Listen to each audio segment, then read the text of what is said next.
আমি দুইটা ফিতনা নিয়ে আলোচনা করতে চাই বাবা। সমাজে সবচেয়ে বড় দুইটা ফিতনা, একদল খালি আমল বাড়ায় আর একদল কমায়। কথা কয় না? একদল কমাইতে কমাইতে বেতনের নামাজ এক রাকাত আছে না নাই? আপনাকে এলাকাও আছে বেতনের নামাজ কয় রাকাত? আপনারা কয় রাকাত পড়েন? জোরে কোন। আপনারা 3 রাকাত পড়েন, আমি হুজুরও 3 রাকাত পড়ি। ওরা কমাইতে কমাইতে কয় বেতনের নামাজ নাকি তারাবির নামাজ নাকি 8 রাকাত। আছে নি এলাকায়? আছে। আপনারা কয় রাকাত পড়েন? 20 রাকাত পড়েন, আমি হুজুরও 20 রাকাত পড়ি। কাবার ইমাম আব্দুর রহমান সুদাইস 20 রাকাত পড়ে। ওরা শুধু আমল কমায় কমায় কমায়। ওদের নাম দিছি আমরা নাফিদ। কি নাম দিছি? নাফিদের কাজ হলো ছোট করা। কি ছোট করা? চুল ছোট করা। ওরা দেখবেন আমল কমাইতে কমাইতে, টুপি লাগবে না সুন্নাত, দাড়ি লাগবে না সুন্নাত। আরে কোন মুমিন যদি দাড়ি অস্বীকার করে সে বেঈমান হয়ে যাবে, ঠিক কিনা বলেন? ভাইরা আমার, ওরা কমায়, আরেক দল শুধু বাড়ায়। আরেক দল কি? কথা কয় না রে। এই কথা না বললে সাইবি আলোচনা করে মজা হয় না। আরেক দল কি করে? আমাকে প্রশ্ন করতে পারেন আমিন সাইবি, আমল বাড়াইলে কমাইলে কি সমস্যা? আমি একটা উদাহরণ দিলে আপনারা বুঝবেন। দিব না ইনশাআল্লাহ? উদাহরণ দিলে আপনারা বুঝবেন।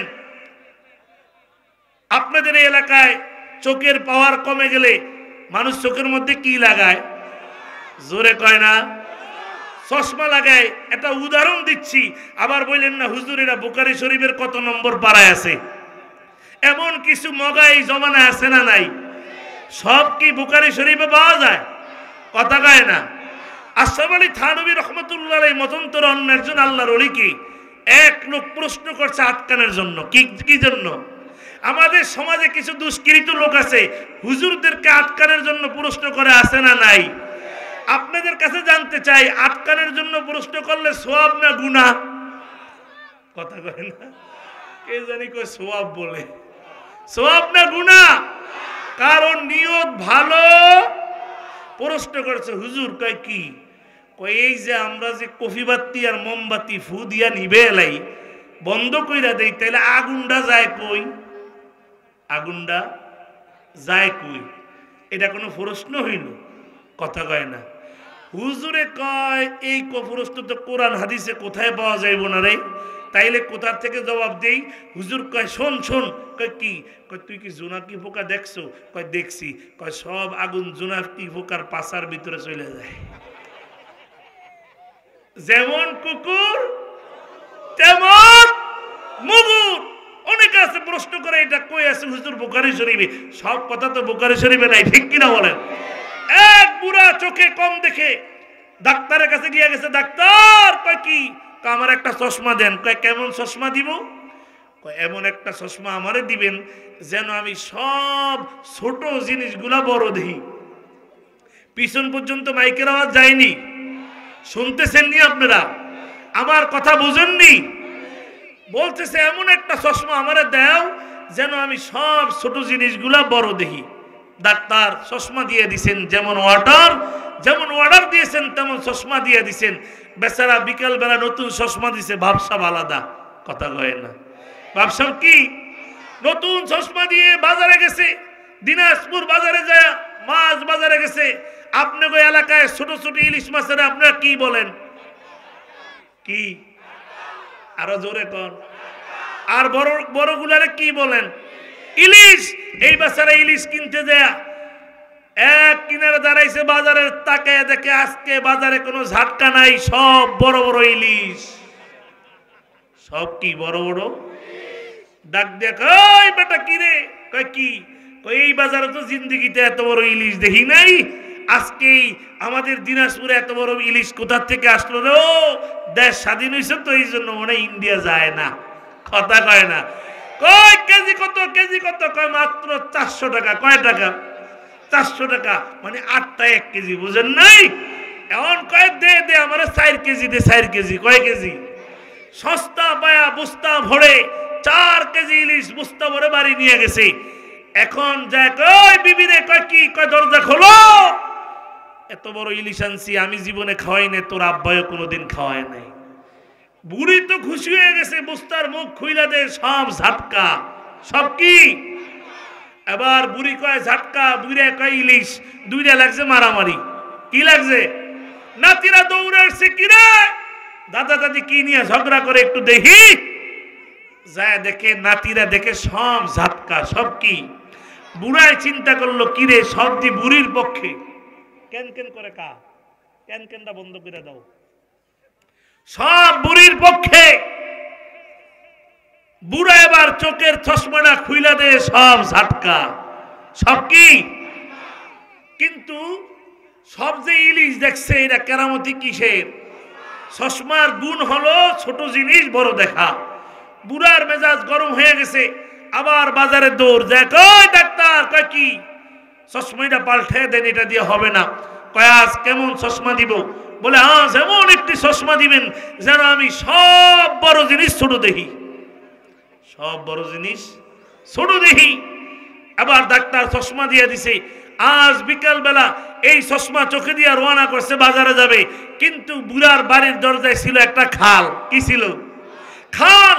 বুড়ায় খালের ভিতরে সুপারি গাছ আর বাঁশ দিয়া সাঁকু বানিয়ে দিছে। আজকে খালের কিনারে যায় দাঁড়ায় দেখে খাল আগের মতো বড় নাই, সাঁকু দিয়া পার হওয়া লাগবে না, লাভ দিয়েই পার হওয়া যাবে। কি দিয়া? বুড়ায় কি করছে, এই শীতের মধ্যে দিছে একটা লাভ, পড়ছে যায় খালের মাঝখানে। কোথায় পড়ছে? খালের মাঝখানে যায় পড়ছে। নাতিরা দৌড়ে আসছে, কিরে দাদা আপনি কালকে ঘরের মধ্যে মারামারি লাগাইলেন, আজকে আবার খালে লাভ দেন, ব্যাপার কি? কয় নাতি আমি তো দেখি খাল একেবারে ছোট হয়ে গেছে। কয় কই? আমি তো ভাবছি খাল ছোট হয়ে গেছে, আজকে একটা খেলা দেখাই দিব। কি হবে? কথা কয় না, কথা কয় না। কি হবে মনে আছে তো? কথা কয় না। কয় মনে করছি খেলা দেখাই দিব, এক লাভে একেবারে খালের তলায়। কথা কয় না। যারা খেলা দেখাইতে চায় ওরা বেশি দিন তরে থাকে না, নিজের দেশেও থাকতে পারে না। ঠিক কি বলে? এই জন্য এবার নাতিরা উঠেছে, বুড়ার মেজাজ আবার ডাবল গরম হয়ে গেছে। বুড়াই কয় কি ডাক্তারের আজকে যে এমন ধরাটা ধর্ম? এই ডাক্তার কয় কি?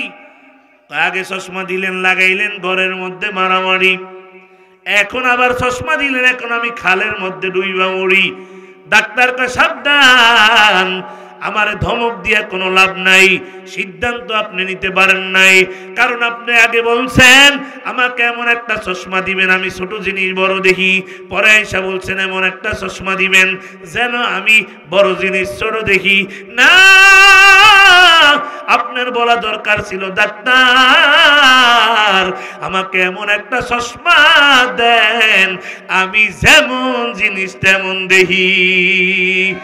এরে নবীর আশিক উম্মত, চশমার পাওয়ার বাড়াইলে আর কমাইলে যদি বিপদ।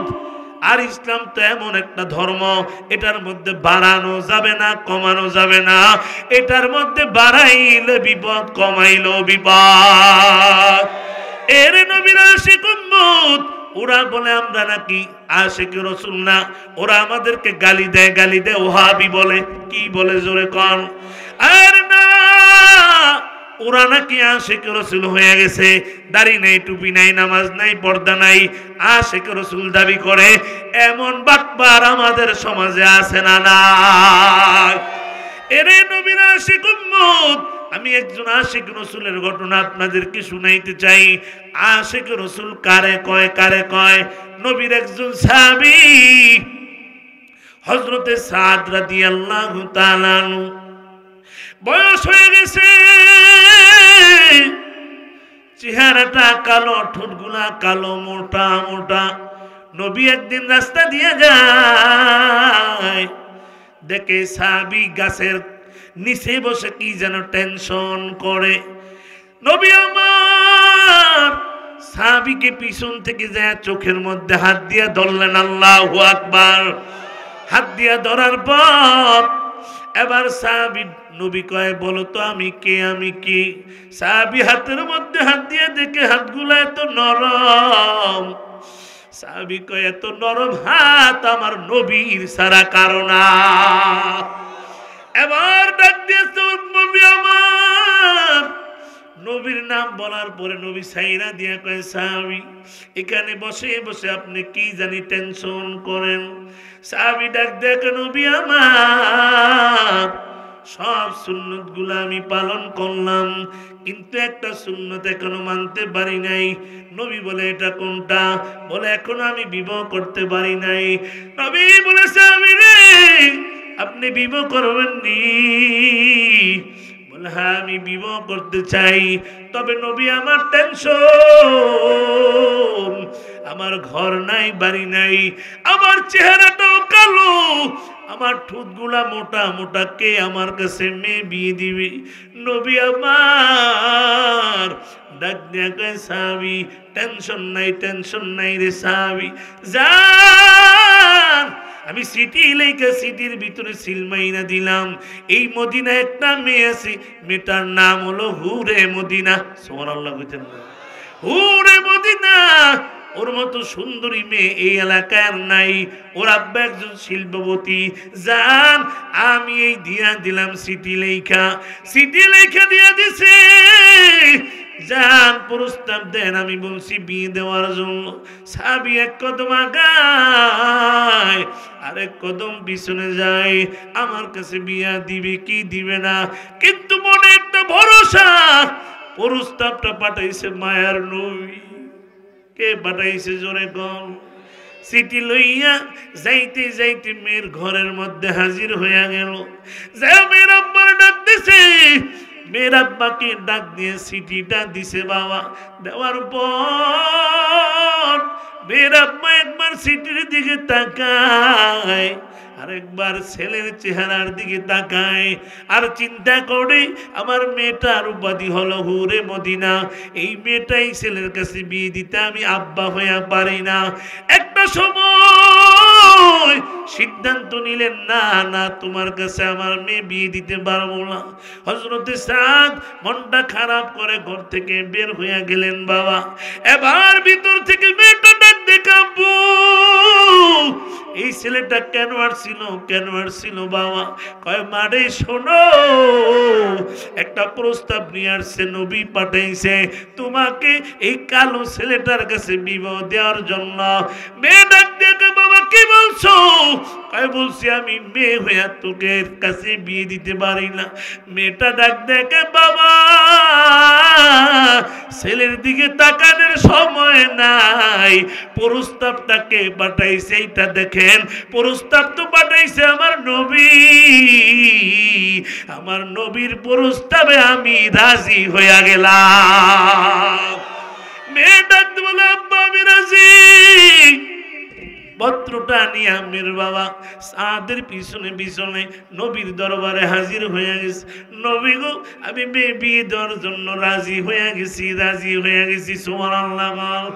এবার নবী আমার সাদের বিবাহ শাদী পড়ে দিলেন। পড়ে সাদ শ্বশুর বাড়ি যাইবা, টাকা পয়সা আসেনি। সাদ কয় নবী আমার কাছে কোনো টাকা নাই, পয়সা নাই, কিছু নাই।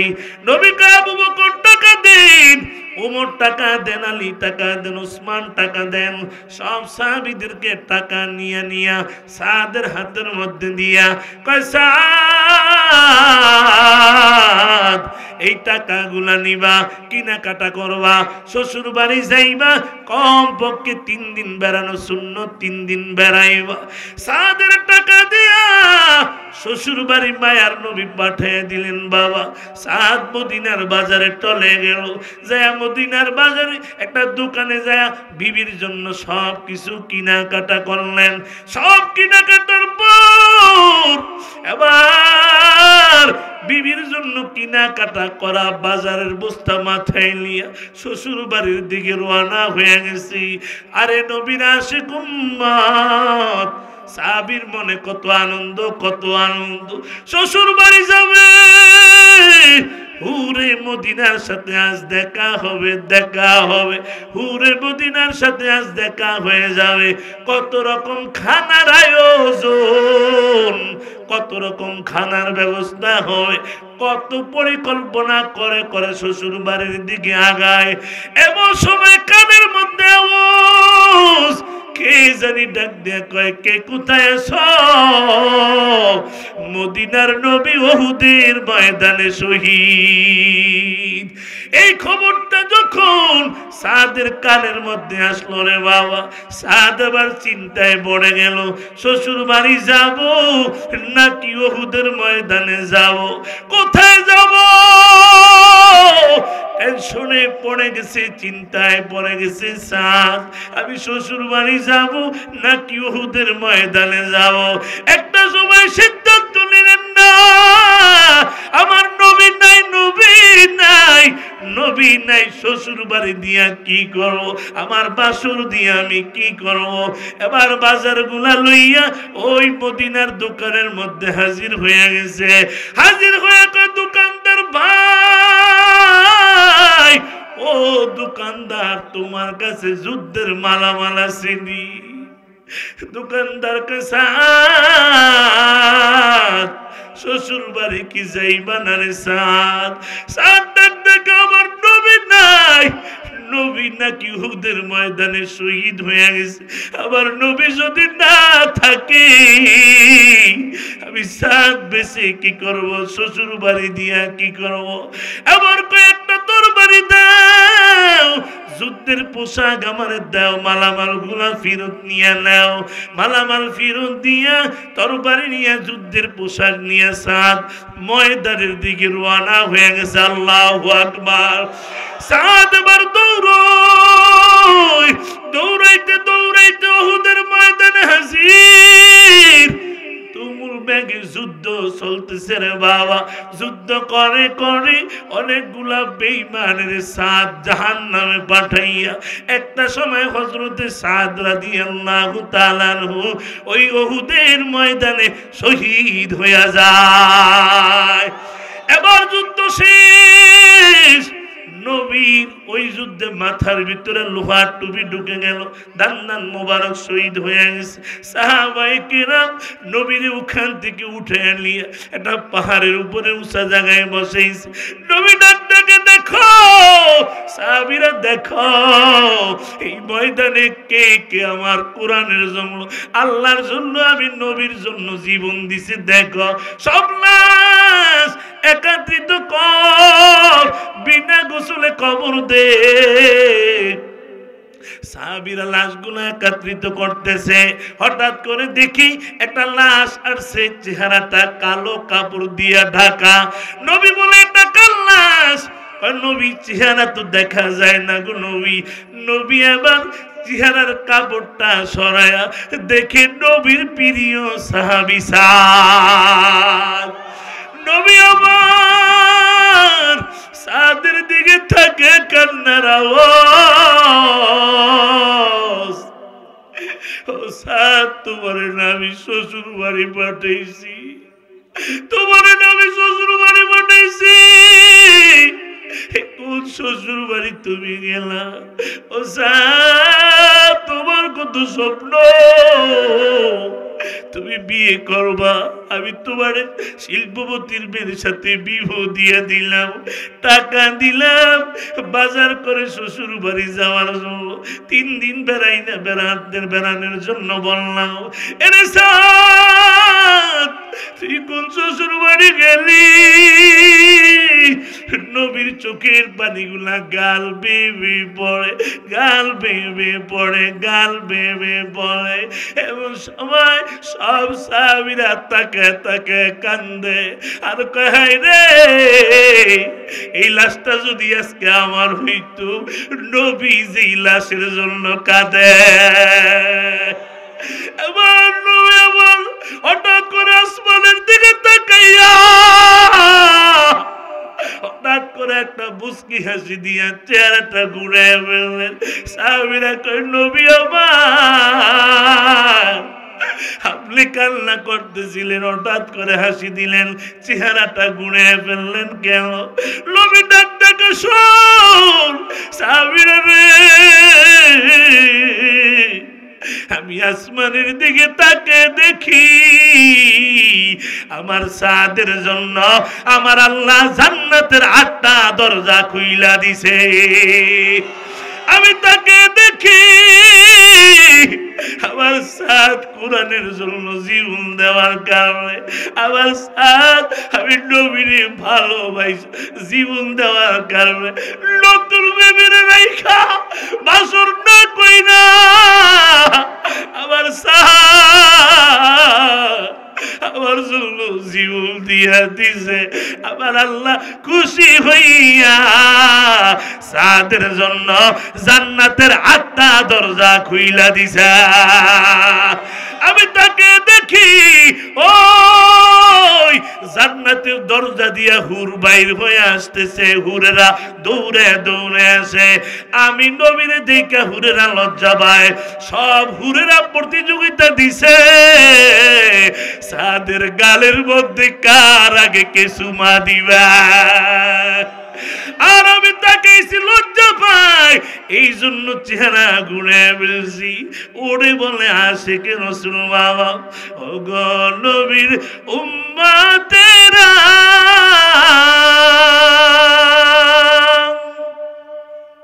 হয় আজি দিশে হারা,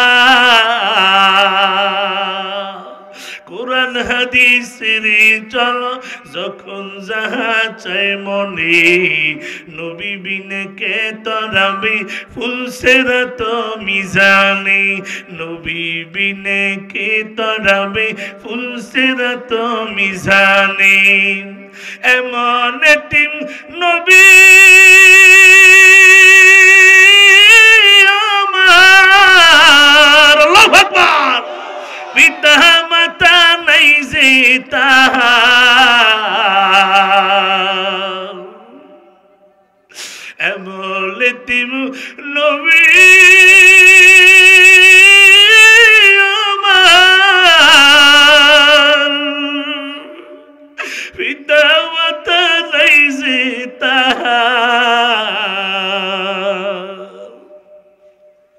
তারপরেও কত মারা মারলো তাকে দুশ্মনে, নবী বিনে কে তরাবি ফুলসেরা তো মিজানে, নবী বিনে কে তরাবি ফুলসেরা তো মিজানে। নবী আমার জীবন ভরে দিনের লাগি কষ্ট করে, নবী আমার জীবন ভরে দিনের লাগি কষ্ট করে, দাল দাল শহীদ করিল উহুদের ময়দানে, নবী বিনে কে তরাবি ফুলসেরা তো মিজানে, নবী বিনে কে তরাবি ফুলসেরা তো মিজানে। চলো চলো চলো মুমিন চলো নবীর সন্ধানে, নবী বিনে কে তরাবে ফুলসেরা তো মিজানে। এর দিনাজপুর সদরের মুসলমান ওই নবীর গালি দেয় এমন নাস্তিক এখনো বাংলার জমিনে আছে না নাই?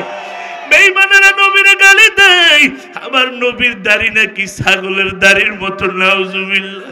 আবার নবীর চরিত্র নাকি ভালো না, আবার নবী নাকি সন্ত্রাসী নবী। এর দিনাজপুরের যুবক, আবার নবীর জন্য কি তোমার মায়া লাগে না? তোমার কি আবার নবীর জন্য মায়া নাই? আজ তোমার নেতারে গালি দিলে তুমি লাঠি নিয়ে ময়দানে হাজির, আব্বারে গালি দিলে লাঠি নিয়ে হাজির হয়ে যাও, তোমার পীরের বিরুদ্ধে কথা বললে লাঠি নিয়ে হাজির হয়ে যাও। আর আবার নবীর বেঈমানেরা গালি দেয়, আবার নবীর জন্য কি তোমার মায়া নাই? আজ এই ময়দান থেকে নাস্তিকদেরকে জানিয়ে দিতে চাই, আবার যদি কেউ আমার নবীর বিরুদ্ধে কথা কয়, আবার যদি কেউ নবীর গালি দেয়, আবার যদি কেউ কোরআন বন্ধ করতে চায়, মাদ্রাসার বিরুদ্ধে কথা কয়, আবার যদি কেউ আমার নবীর নিয়ে কটূক্তি করে, এর দিনাজপুরের মুসলমান ও নবীর আশিক উম্মতেরা, তোমাদেরকে যদি ময়দানে ডাক দেওয়া হয়, আল্লাহ আল্লামা মামুনুল হক যদি একটা ডাক দেয়, আল্লামা ফয়জুল করিম রেজাউল করিম যদি একটা ডাক দেয়, ওই মধুপুরের বিশাপ আব্দুল হামিদ সাহেব যদি তোমাদেরকে একটা ডাক দেয়, নবীর জন্য, কোরআনের জন্য, আল্লাহর জন্য, নবীর জন্য, দ্বীনের জন্য, ইসলামের জন্য কারা কারা জীবন দিতে তো এর হাত উঠে আল্লাহকে দেখাও। নারে তাকবীর, নারে তাকবীর। আল কোরআনের আলো, আল হাদিসের আলো, ইসলামের শত্রুরা আলেম উলামা যেখানে, মাহফিল আছে যেখানে, গান বাজনা যেখানে, গান বাজনা যেখানে, মাদক আছে যেখানে, নারে তাকবীর। নবীর গালি দেয় এমন নাস্তিক এই জমিনে আছে না নাই? জোরে বলেন আছে না নাই? আরো জোরে বলেন আছে না নাই? নবী বলেন ক্বালান নাবিয়্যু সাল্লাল্লাহু আলাইহি ওয়াসাল্লাম আনা খাতামুন নাবিয়্যিনা লা নাবিয়্যা বাদি, আমি শেষ নবী, আমার পরে কোনো নবী আসবে না। এর দিনাজপুর সদরের মুসলমান, আপনাদের কাছে জানতে চাই, আমার নবীর পরে কোনো নবী আসেনি? হ্যাঁ কথা কয় না আছে? আরে তো আসতে দিলে হবে, আছে।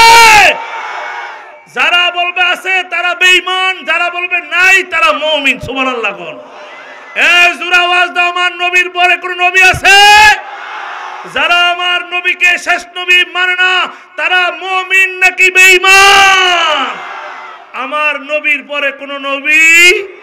পঞ্চগড়ে বয়ান করতে যেয়ে দেখে আসলাম, ওখানে হাজার হাজার মুসলমানদেরকে টাকা দিয়ে, গাবি দিয়ে, ঘর দিয়ে তারা কাদিয়ানি বানিয়ে ফেলছে, খ্রিস্টান বানিয়ে ফেলছে। তারা আমার নবীকে শেষ নবী মানে না, তারা মির্জা গোলাম মোহাম্মদ কাদিয়ানিকে শেষ নবী মানে। নাউজুবিল্লাহ বলেন। আর আমার নবীকে যারা শেষ নবী মানে না তারা মুসলমান না, তারা বেঈমান। ঠিক কিনা বলেন? তাদের নাম হচ্ছে কাদিয়ানি। নাম কি? আমার বুখারীর উস্তাদ আল্লামা শাহ আহমদ শফি রহমাতুল্লাহ আলাইহি 104 বছর বয়সে বাংলার আনাচে কানাচে ঘুরে ঘুরে একটা দাওয়াত দিয়েছেন, যারা আমার নবীকে শেষ নবী মানে না তারা মুসলমান হতে পারে। এই স্লোগান দিয়ে তৎকালীন প্রধানমন্ত্রীর কাছে একটা দাবি জানিয়েছিলেন, মাননীয় প্রধানমন্ত্রী, 98% মুসলমানের দেশে যারা আমার নবীকে শেষ নবী মানে না তাদেরকে কাফের ঘোষণা দিতে হবে। আজ এই ময়দান থেকে হাজার হাজার মানুষ নিয়ে বর্তমান উপদেষ্টাদের প্রধান ডক্টর ইউনূসের কাছে আমরা একটা দাবি জানাইতে চাই। ঠিক কিনা বলেন? ডক্টর ইউনূস, আপনি যেহেতু অন্তর্বর্তীকালীন সরকার এসেছেন, আপনি এটা অবশ্যই এই দেশের পার্লামেন্টে আইন করতে হবে, আমার নবীরে যারা নবী মানে না তারা কাফের। কারা কারা একমত হাত উঠে আল্লাহকে দেখান। নারে তাকবীর, নারে তাকবীর। নবীর পরে নবী নাই, সংসদে আইন চাই। কোথায়? নবীর পরে নবী নাই, নবীর পরে নবী নাই, সংসদে আইন চাই। নারে তাকবীর। আল্লাহ কবুল করেন, বলেন আমিন। এই যুবকেরা যারা দাঁড়িয়ে আছো, জায়গা নাই, বসে পড়ো, বসে যাও। আল্লাহ নিয়ে আসছে, কপালটা ভালো, কোরআনের মজমা একটু বসো, লম্বা আলোচনা হবে না ইনশাআল্লাহ। আল্লাহ আমাদেরকে কবুল করুক, বলেন আমিন। কারণ নবী কাল কিয়ামতের ময়দানে হাউজে কাউসার পান করাবে। আর যদি বলে আমার দুশমনের বিরুদ্ধে কে প্রতিবাদ করেছে, আমরা বলবো আল্লাহ এই জমিন সাক্ষী দিবে আমরা তাদের বিরুদ্ধে প্রতিবাদ করেছি। ঠিক কিনা বলেন? ভাইরা আমার, নবী বলেন আনা খাতামুন নাবিয়্যিনা লা নাবিয়্যা বাদি, আমি শেষ নবী, আমার পরে কোন নবী আসবে? আবার আসতে কয় আসবে। মুসলমানের আওয়াজ তো আরো জোরে আসবে, বাড়ছে। এই যুবককে বলি আমি কি আরো আসেনি? নবীর একটু দেখায় দাও, আল্লাহরে দেখায় দাও, আমার নবীর পরে কোন নবী আসবে? মাশাআল্লাহ মাশাআল্লাহ। নবী তো দেখতেছে আমাদের আমল, আল্লাহ এখন তাকে আছে কুদরতি নজর দিয়া, ঠিক কিনা বলেন? ভাইরা আমার, নবী আর আসবে না, কিয়ামত পর্যন্ত নবুয়তির দায়িত্ব পালন করবে হযরত উলামায়ে কেরাম, ঠিক কিনা বলেন? এই উলামায়ে কেরাম কোথায় তৈরি হয়? কোথায়? আরো আসতে কম, আরো আসতে। আজকে এই মাদ্রাসার উদ্যোগে মাহফিল, ঠিক কিনা বলেন? নবী বলেন কিয়ামত পর্যন্ত নবুয়তির দায়িত্ব পালন করে উলামায়ে কেরাম। এই উলামায়ে কেরাম কোথায়? মাদ্রাসায়। এই মাদ্রাসার শত্রু, কোরআনের শত্রু আমাদের সমাজে আছে না নাই? কথা কয় না রে? আপনাকে দিনাজপুরে মনে নাই? নাই নাই, এখানেও আছে। আমি তো মনে করছি ঢাকাই দেখবেন প্রত্যেকটা সমাজে কিছু লোক আছে সব সময় সার দোকানে বৈশা শুধু হুজুরকে বদনাম, কথা কয় না? আছে না নাই? খালি কয় তো মাহফিল দিয়া কি হইব, অথচ জীবনে সে মাহফিলে 1 টাকাও দেয় নাই। আসেনি এমন? জীবনে 1 টাকাও দেয় নাই, কয় মাহফিল দিয়া কি লাভ, মাহফিল দিয়া কি লাভ, কথা কয় না? আছে না নাই? আরে এই মাহফিল হওয়ার কারণে এখনো সন্তান বাবাকে চিনে, বাবা সন্তানকে চিনে, ছেলে মাকে চিনে। মাহফিল যদি না হইতো এই দেশের মানুষ সব জানোয়ার হয়ে যেত, ঠিক কিনা বলে? বাদশাহ হারুন রশিদ মসজিদের ইমাম সাহেবকে অজুর পানি ঢাইলা দিতেছে। বাদশাহ হারুন রশিদের মা কয়, এ বাদশাহ হারুন। কয়, কি মা? কয়, তোর বাবা বাদশাহ, তোর দাদায় বাদশাহ, তুই হুজুরের পানি ঢেলে দেস? কয়, মা এই জবাবটা আজকে আপনাকে দিব না, আরেকদিন দিব। একদিন বাদশার মারে নিয়ে বিকালবেলা ঘুরতে গেছে, দেখে একটা গাভীর বাচ্চা এখন বড় হয়েছে, সার হয়েছে, এখন মার বারবার গায়ের উপরে উঠতে চায়। ডাক দেখে, মা ওরা কিন্তু সন্তান আর মা, সন্তান আর। কয়, মা কেন পানি দেই জানো? এই আলেম যদি না থাকতো আমরাও এরকম হয়ে যাইতাম, ঠিক কিনা বলেন? কথা কয় না? কথা কয় না? সব দোষ করে তারা ছাপায় দেয় হুজুরদের ঘরে, মনে আছে নি এই কথা? মনে আছে? সব দোষ করে তারা, জোরে কোন কারা? আমরা কারো নাম নিব না, আমার আব্বা যদি এই দলের মধ্যে পড়ে তাও ছাড় নাই। কথা কয় না রে? সব দোষ করে তারা, জোরে কোন কারা? আরো জোরে কারা? হয় না? আরো জোরে। কালকে কুমিল্লা আপনাকে অর্ধেক মানুষ হয়ে যে আওয়াজ দিছে, আপনার দিকে কথা কন না, কি গরম করবেন নি আরো শরীরটা? কথা কয় না? হ্যাঁ, যে বিচ্ছি মনিটর রে, আল্লাহ দেয়ছে মনিটরের বাচ্চা, আল্লাহ কবুল করো কোন আমিন। মাইকেলারে কবুল করো কোন আমিন। দোয়া করছি, ঠিক না? আল্লাহ আরো ব্যবসা বাণিজ্য বরকত দেব কোন আমিন। বড় মনিটর যে কিনতে পারে তৌফিক দান করো কোন আমিন। বলতে চাইছিলাম কি, সব দোষ করে, কথা কয় না, কিন্তু ছাপিয়ে দেয় হুজুরদের ঘরে। কার ঘরে? হুজুরদের ঘরে। আমি সব জায়গায় উদাহরণ দিতে গিয়া বলি, একটা ঘটনা বলি। আপনাকে এই এলাকায় দিনাজপুরে দই আসেনি? দই আছে? দই খাননি আপনারা? দই যেটার ভিতরে বসা, এটার আপনারা কি বলেন? হাড়ি। এক বুড়ির দই খেতে মন চাইছে, দই টাকার জন্য দই কিনতেও পারে না, খাইতেও পারে না। অনেক কষ্ট করে করে টাকা জোগাড় করে বাজারে গেছে, দিনাজপুর বাজারে যায়, 1 হাড়ি দই কিনে আনছি। এবার বুড়ি যখন দই নিয়ে ঘরে ঢুকতেছে, বুড়ির ঘরের দরজায় ছিল একটা গাছ, গাছের মধ্যে বসা ছিল একটা বানর দেখে ফেলছে বুড়ি যে দই নিয়ে ঘরে ঢুকছে। বুড়ি দই রেখে ঘাটলায় গোসল করতে গেছে, এদিক দিয়ে বানর কি করছে, আস্তে আস্তে গাছ থেকে নেমে পুরা 1 হাড়ি দই পুরাটা খেয়ে ফেলছে। কিন্তু বানর দই খেয়ে যখন ঘর থেকে বের হয়ে যায়, যাওয়ার সময় বানর কি করছে, বানর দেখে বুড়ির ঘরের দরজায় একটা ছাগল বাঁধা। বানর কি করছে, ছাগলের থুতার ভিতরে দই লাগায়া গাছে উঠা বসে রয়েছে। কার থুতায়? কার থুতায়? জোরে কয় না রে যুবকেরা? ছাগলের থুতায় দই লাগায় গাছে উঠে বসে আছে। বুড়ি গোসল করে আসছে, গোসল করে আসার পর এবার ভাত খাইতে গেছে দই দিয়ে, অনেকদিন পরে যায় দেখে দই নাই। দই বলেন তো এবার বুড়ির মেজাজটা গরম না ঠান্ডা? জোরে কোন? বুড়ি একটা বাঁশের কঞ্চা নিয়ে কে খাইল রে আমার দই, এই কথা বলে যখন ঘর থেকে বের হয়েছে, বের হইয়া এবার দেখে ছাগলের থোতায় দই লেগে আছে। বুড়ি কয় সর্বনাশ, তুই আমার দই খেয়েছিলি? এই দিনাজপুরের মুসলমান যুবকরা বুঝে থাকলে বলো, দই খেয়েছে কে? ছাগলে। জোরে কও কে? দই খেয়েছে বানরে। দই খেয়েছে কে? নাম পড়ছে কার? বুড়ি মারতেছে, ছাগল চিল্লাইতেছে, কাঁদতেছে, আর এদিক দিয়া বানর গাছের আগায় বৈশা নাচতেছে আর হাসতেছে। এই দিনাজপুরের মুসলমান, এই দেশ স্বাধীন হওয়া, নতুন ভাবে স্বাধীন হওয়ার আগে এই দেশের অবস্থা কি তাই ছিল না? এই দেশের হাজার হাজার কোটি টাকা বিদেশে পাচার করছে চোররা, আর রিমান্ডে দিয়েছে এই দেশের হক্কানি উলামায়ে কেরামদেরকে। ঠিক কিনা বলেন? কাকে রেখে কাকে বলবো, সুরে সুরে খালতো ভাই, একবার দুলা ভাই, আঙ্গো দেশে সুরের অভাব না। কথা কয় না? কথা কয় না? আঙ্গো দেশে সুরের অভাব নাই, নাই রে, আঙ্গো দেশে সুরের অভাব নাই। আমার এই গজলের ভিতরে সঙ্গীতের মধ্যে ওয়াজ আছে, বুঝা নিয়েন। কাকে রেখে কাকে বলবো, সুরে সুরে খালতো ভাই, একবার দুলা ভাই, একবার তালতো ভাই, আঙ্গো দেশে সুরের অভাব নাই, নাই রে, আঙ্গো দেশে সুরের অভাব নাই। শহর সুরা, গ্রাম সুরা, আর কত চোর, এমন কিছু চোর ঢুকে মসজিদের ভিতর। ঠিক কি বলো? আছে না নাই? আমার পাশের মসজিদ জুমা পড়া এক বক্তা, আমার দোস্ত, এই দোস্তর মসজিদে জুতা প্রত্যেক দিন চুরি হয়। প্রত্যেক দিন।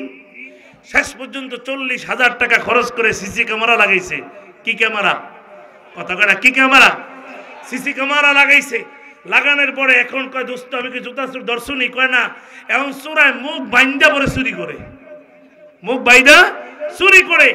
আর আরেক চোরায় ভিডিও টাইনে আমারে দেখাইলো, আরেক চোরায় জুতা নেয়, মুখ আরেক জায়গায় রাখা। কথা কয় না? সিসি ক্যামেরা লাগে, একটা চোরও ধরতে পারে নাই, তাহলে জুতা চোর আছে না নাই? আছে না নাই?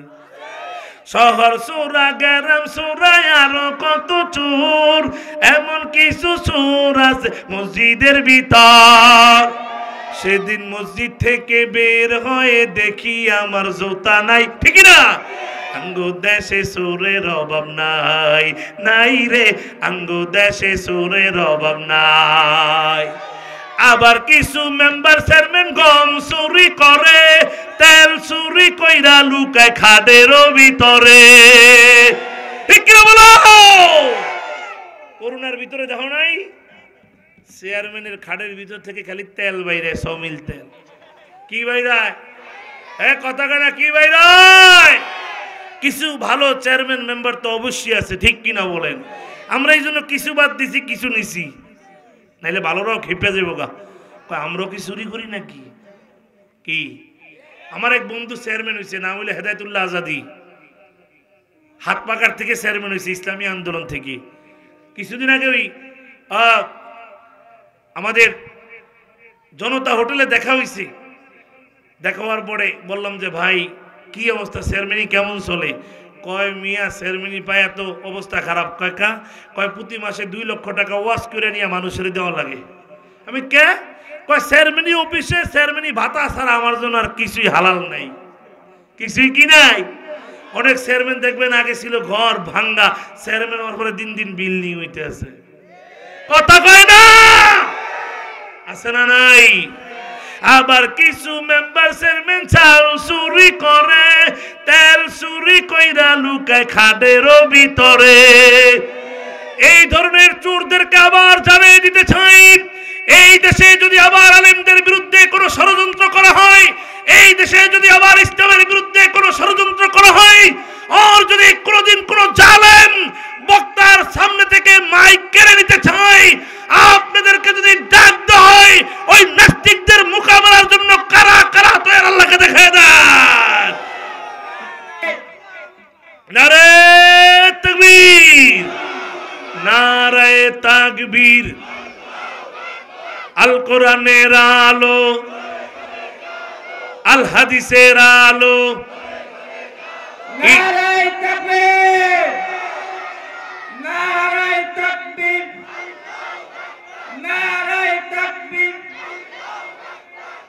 আল্লাহ কবুল করেন, বলেন আমিন। ভাইয়েরা আমার, নবী আর আসবেন না, কিন্তু কিয়ামত পর্যন্ত নবুয়তির দায়িত্ব পালন করবে হযরত উলামায়ে কেরাম। সুবহানাল্লাহ খান। এই আলেম কোথায় তৈরি হয়? মাদ্রাসার ভিতরে তৈরি হয়। আমার আল্লাহ এমন এক কোরআন দিলেন, যেই কোরআনের শুরুতেই আল্লাহ জানায় দেয়, যালিকাল কিতাবুলা রাইবা ফীহি হুদাল লিল মুত্তাকিন।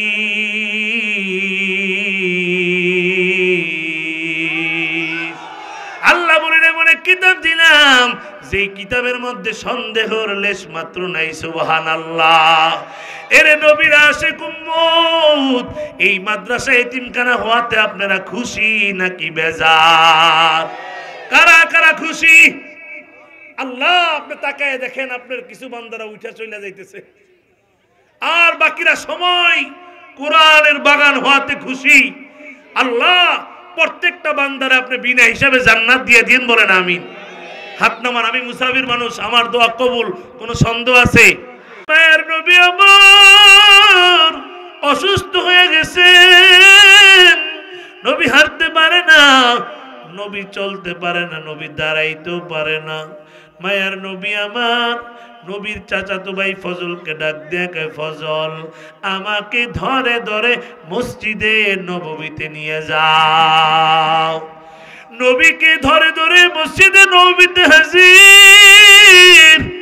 ফজল ডাক দেখে, নবী আমার এখানে আপনাকে কেন আনতে বলছেন? নবী কেন আনতে বলছেন? নবী কয়, ফজল আমার সাহাবায়ে কেরামদেরকে একটু খবর দাও। নবীর কথা শুনিয়ে ফজল সব সাহাবায়ে কেরামদেরকে খবর দিলেন। মুহূর্তের ভিতরে সব সাহাবীরা হাজির হইয়া গেলেন। বাবা, নবী আবার ডাক দেখে, সাহাবীরা শুনো, ও সাহাবীরা, তোমাদেরকে কেন ডেকেছি তোমরা জানোনি? জানোনি? তোমাদের থেকে একটু দাবি নেওয়ার জন্য ডাকছি, কারণ আমি দীর্ঘদিন অসুস্থ, হাঁটতেও পারি না, চলতেও পারি না, কোন দিন জানি দুনিয়া থেকে বিদায় হইয়া যাই। নবীর বিদায়ের খবর শুনিয়া সব সাহাবীরা কান্নার আওয়াজ, সাহাবীরা কাঁদে। ও নবী, আপনি যদি চলে যান, আমরা কার চেহারার দিকে তাকাইয়া ক্ষুধা নিবারণ করো? ও নবী আমার, আমরা বিপদে বললে আপনার কাছে দৌড়ে আসছি গো নবী, আপনার চেহারার দিকে তাকাইলে আমাদের 7 দিনের ক্ষুধা নিবারণ হইয়া যাইত। সব সাহাবীদের কান্নার আওয়াজ, সব সাহাবীরা কাঁদে। এবার নবী ডাক ডাকে, সাহাবীরা তোমরা কেউ কি আমার থেকে কোনো টাকা পয়সা পাইবানি? সব সাহাবীরা কয়, না গো নবী, আপনার কাছে কোনো টাকা পয়সা পাবো না। একজন সাহাবী দাঁড়ায় কয়, নবী আমি আপনার কাছে 3টা টাকা পাবো। 3 টাকা? নবী কয়, কিসের টাকা পাইবারে সাহাবী? বলে, আপনি আমার থেকে নিয়ে দান করেছেন যুদ্ধের ময়দানের ভিতরে। নবী কয়, নাও টাকাগুলা নিয়ে যাও। নবী আমার সাহাবীর ঋণ পরিশোধ করিয়া দিলেন রে বাবা। এবার ডাক দিয়ে, আর কেউ কোনো টাকা পয়সা পাইবানি? সব সাহাবীরা কয়, না, আমরা কোনো টাকা পয়সা আপনার কাছে আর পাবো না গো নবী। এবার নবী কয়, সাহাবীদের দল, যদি আমার হাতের দ্বারা জবান দিয়ে তোমাদের কাউকে কষ্ট দিয়া থাকি, আমাকে মাফ করিয়া দাও। আর যদি মাফ না করো, আমার থেকে প্রতিশোধ নিয়ে নিতে পারো। এমন সময় সব সাহাবীদের কান্নার আওয়াজ। একজন সাহাবী দাঁড়ায় কয়, নবী আমার আমি আপনার থেকে একটা প্রতিশোধ নিতে চাই। নবী কয় কিসের প্রতিশোধ? কিসের প্রতিশোধ রে সাহাবী? বলে আপনি একদিন যুদ্ধের ময়দানে বেখেয়ালে চাবুকটা নাড়া দিছিলেন, ওই চাবুকের একটা বাড়ি এসে আমার পিঠের সাথে লাইগা গেছে নবী। আজ আপনার পিঠের ভিতরে আঘাত করিয়া আপনার থেকে ওই দিনের প্রতিশোধ আমি নিতে চাই। এই কথা শুনে সাহাবীদের কান্নার আওয়াজ।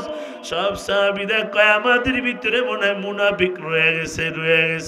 ও মুসলমান হইয়া সাহাবী হইয়া কিভাবে নবীর থেকে প্রতিশোধ নিতে চায়? নবী ডাক দেখে সাহাবীরা থামো, আমার থেকে প্রতিশোধ নিতে দাও। কারণ প্রতিশোধ নেওয়ার আগে আমি নবী যদি মরিয়া যাই, আমি আল্লাহর কাঠগড়ায় দাঁড়ায়া কি হিসাব দিব? এবার কয় সাহাবী তাড়াতাড়ি আসো, তোমার প্রতিশোধ নাও। সাহাবী কয় নবী যে চাবুকটা দিয়ে আমার আঘাত করেছিলেন ওই চাবুকটা লাগবে গো নবী। নবী ডাক দেখে ফজল তাড়াতাড়ি যাও, ওই চাবুকটা ফাতেমার বাড়িতে আছে। নবীর কথা শুই না হযরতে ফজল রাদিয়াল্লাহু তাআলা ফাতেমার বাড়িতে দৌড়ায়। দৌড়াইতে দৌড়াইতে ফাতেমার বাড়িতে হাজির হইয়া গেল রে বাবা। এবার ডাক দেখে ফাতেমা রে, নবীর চাবুকটা দে রে ফাতেমা। ফাতেমা কয় আমার আব্বা অসুস্থ, যুদ্ধে তো যাবে না, চাবুক দিয়া কি করবে? ফজল চোখের বাড়ি চাইরা কয় ফাতেমা এই চাবুকটা দিয়া একজন সাহাবী নবীর পিঠের ভিতরে আঘাত করে প্রতিশোধ নিবে। এই কথা শুনিয়া হযরত ফাতেমা রাদিয়াল্লাহু তাআলা আনহা একটা চিৎকার দিয়া জমিনে পড়ে গেছে। ডাক দেখে ফজল কে আমার বাবারে মারবে? ও ফজল কে আমার বাবারে আমার মারবে? এরে ফজল আমার বাবারে বেঈমানেরা কম মারা মারে নাই, ওহুদে কম মারা মারে নাই, তাই বেঈমানেরা আমার বাবারে কম মারা মারলই। আজ আমার বাবা অসুস্থ, কে আমার বাবার পিঠে আঘাত করে প্রতিশোধ নিতে চায়? হযরত ফাতেমা ডাক দেখে হাসান হুসাইন কই এই দিকে আইরে হাসান হুসাইন, কে জানি তোর নানা ভাইয়ের পিঠে আঘাত করে প্রতিশোধ নিতে চাই। তাড়াতাড়ি মসজিদে নববীতে হাজির হয়ে যা। যত একটা আঘাতের পরিবর্তে যত আঘাত লাগে তোদের দুই ভাইয়ের পিঠের মধ্যে নিবি, তারপর আমার অসুস্থ বাবার শরীরে যেন একটা আঘাত না লাগে। এই কথা শুনিয়ে হাসান হুসাইন দৌড়াইতে দৌড়াইতে মসজিদে নববীতে হাজির হয়ে গেছি। এবার যায় দেখেছে আমি চাবুকটা নিয়ে দাঁড়িয়েছে দুই ভাই। সাহাবীর দুই পায়ের মধ্যে পাঞ্জা মাইরা ধরছে, দইরা কয় টানা জানে সাহাবী রে, নানার সাহাবী একটা আঘাতের পরিবর্তে যত আঘাত লাগে আমাদের দুই ভাইয়ের পিঠের মধ্যে করো, তারপরও নানা জানের মারবি না। কারণ আমার নানা জান দীর্ঘদিন অসুস্থ, হাঁটতে পারে না, চলতে পারে না। প্রতিশোধ নিতে মন চায়, আমাদের দুই ভাইয়ের পিঠ তোর সামনে দিয়ে দিলাম। নবী ডাক দেখে হাসান হুসাইন আপনি বসে, আপনারা তো মারেন না, আমি মারছি, আমার থেকে প্রতিশোধ নিতে দেন। নবীর কথা শুইনা হযরত হাসান হুসাইন বসিয়া গেল। সাহাবী চাবুকটা নিয়ে সামনের দিকে আরেকটা কদম আগায়া যায়। হযরত আবু বকর একটা দৌড় দিয়ে সাহাবীর সামনে দাঁড়িয়ে গেছে। দাঁড়াকে সাহাবী শোন, তুই কি আমার চিনো না? আমি যে আবু বকর। নবী আবার 6 মাস আগে বলছে আবু বকর হিজরতের সাথী হইতে পারেন। আমি নবীর মুহাব্বতে আমি আবু বকর 6 মাস পর্যন্ত বিছানার ভিতরে পিঠ লাগাই নাই। আমি ওই আবু বকর দরজার সাথে হেলান দিয়ে ঘুমাই, কারণ নবী আমার দরজায় দাঁড়ায় যদি একটা ডাক দেয়, আমি যদি ঘুম থেকে উঠতে না পারি আমার নবীর কষ্ট হয়ে যাবে। এরে আমি ওই আবু বকর তোর সামনে দাঁড়াইছি, একটা আঘাতের পরিবর্তে যত আঘাত লাগে আমি আবু বকরের কর, আমি আবু বকরের পিঠে কর, তারপর আমার নবীরে মারবি না, আমি সহ্য করতে পারবো না। এইবার সব সাহাবীরা মসজিদে নবীতে গড়াগড়ি করে কান্দে, হায়রে যেই নবীর জন্য জীবন দিলাম, ঘর ছাড়লাম, বাড়ি ছাড়লাম, ওই নবীরে আমাদের সামনে মারবি, আমরা কেমন করে সহ্য করব? এবার নবীকে আবু বকর আপনি বসেন, আপনি তো আঘাত করেন না, আঘাত করেছি আমি, আমার থেকে প্রতিশোধ নিতে দেন। নবীর কথা শুই না হযরতে আবু বকর বসিয়া গেল। এবার সাহাবী কথা মুখ দিয়ে কদম আগায়, হযরত ওমর একটা দৌড় দিয়ে কয় সাহাবী, আমি ওই ওমর আবু জাহেলের 100 উটের বিনিময়ে নবীর মাথা আনতে গেছিলাম।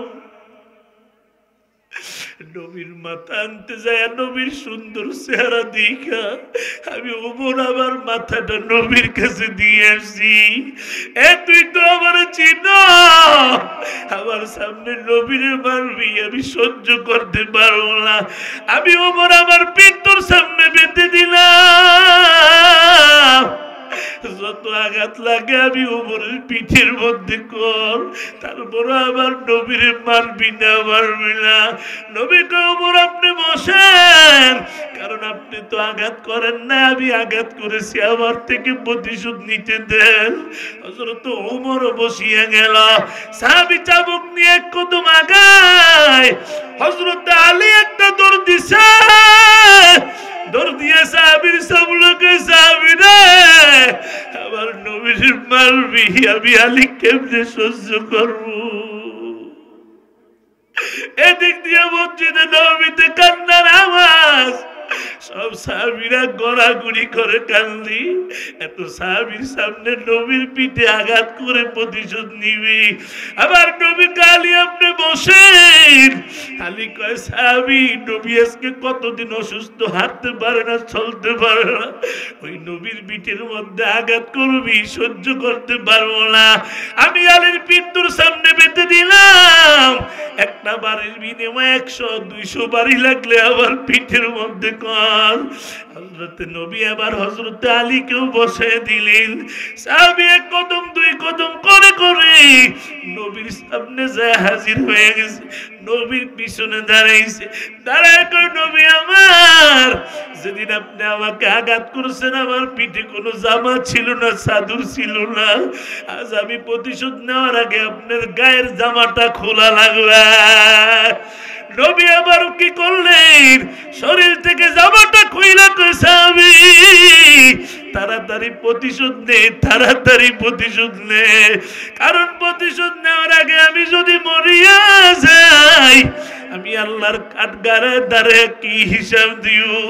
এবার মায়ার নবী যখন জামাটা খুললেন রে বাবা, সাহাবী আমার নবীর গলা ধরে ধরে নবীর পিঠে মোহরে নবুয়তের ভিতরে একটা চুমা লাগাইয়া দিলেন, চুমা লাগিয়ে দিলেন।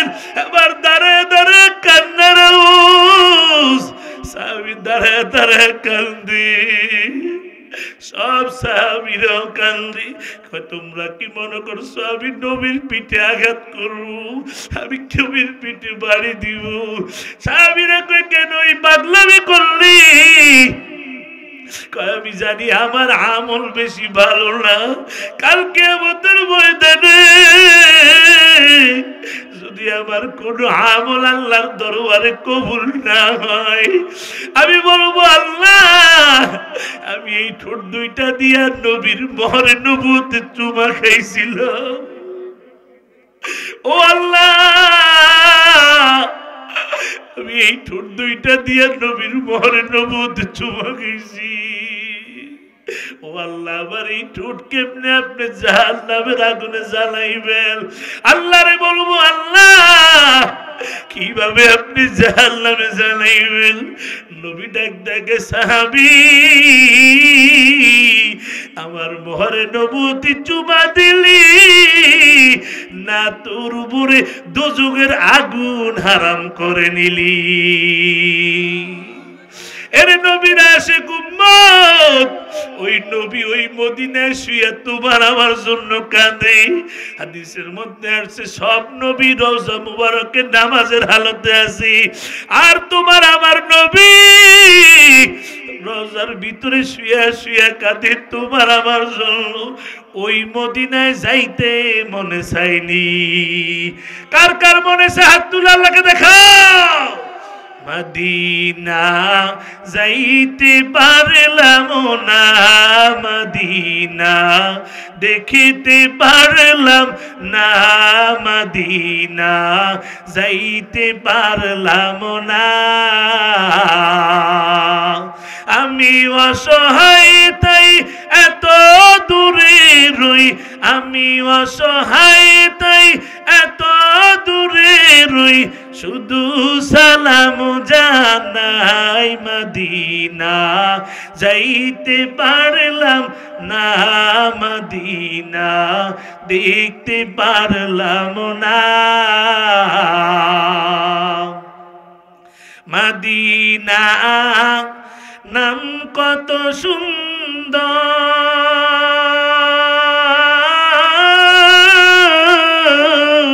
মদিনা কেরে সেবন্ত।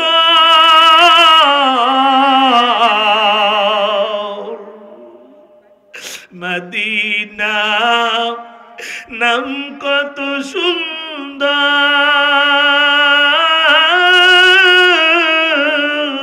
মদিনা কেরে সেবন্ত।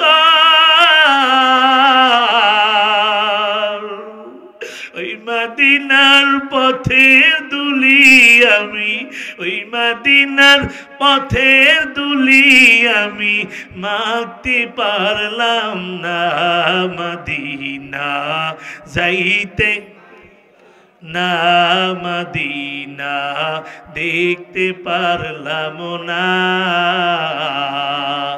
মদিনা নাম কত মধু,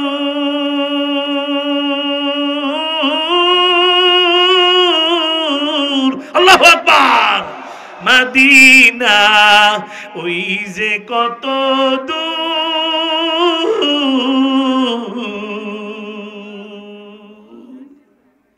মদিনা নাম কত মধুর, মদিনা ওই যে কত দূর।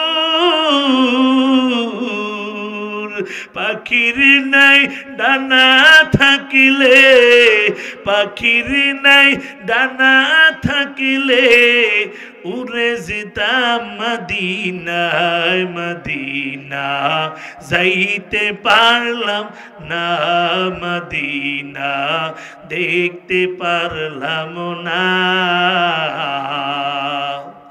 দিনাজপুরের পুবাল হাওয়া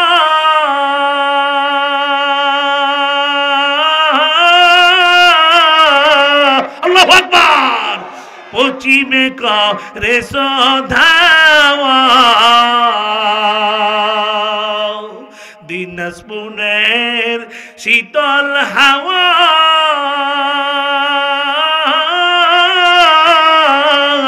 পশ্চিমে করে সধাওয়া। এই গরিবের দুঃখী সালাম, এই গরিবের দুঃখী সালাম পৌঁছে দিও মদিনায়, মদিনা যাইতে পারলাম না, মদিনা দেখতে পারলাম না। এর দিনাজপুরের মুসলমান বাবারা, ও যুবক ভাইরা, ও বৃদ্ধা মামাজি, ও পর্দার আলের মাগো, সর্বশেষ ওয়াদা নিতে চাই, আর জীবনে নামাজ কাজা করবা না, আর নবীরে কষ্ট দিবা না, গালের ভিতরে বেলেট লাগাইবা না, নবীর কলিজায় ছুরি লাগাইবা না, আব্বা আম্মারে কষ্ট দিবা না, আলেম ওলামার সাথে বেয়াদবি করবা না, মাদ্রাসার পাশে থাকবা, এই সাধারণ মানুষের কষ্ট দিবা না, মুরব্বীদের সাথে বেয়াদবি করবা না। কারা কারা রাজি? সর্বশেষ হাত উঠে আল্লাহর দেখে দাও, হাতটা নাড়া দেন, নাড়া দেন, নাড়া দেন। আল্লাহ কুদরতে নজর দিয়ে তাকে দেখেন, এখন তাহাজ্জুদের সময় হয়ে গেছে। ও আল্লাহ কুদরতি নজর দিয়ে তাকায় দেখেন, আপনার গোলামেরা, আপনার পাগলেরা ওয়াদা করতেছে আর জীবনে গুনাহ করবে না আল্লাহ, আর জীবনে আব্বা আম্মারে কষ্ট দিবে না, নামাজ কাজা করবে না, সুন্নতি জিন্দেগি বানাবে আল্লাহ, মা বাবারে কষ্ট দিবে না, মুরব্বীদের সাথে বেয়াদবি করবে না। সকলের ওয়াদা আপনি কবুল করে নেন, আমিন।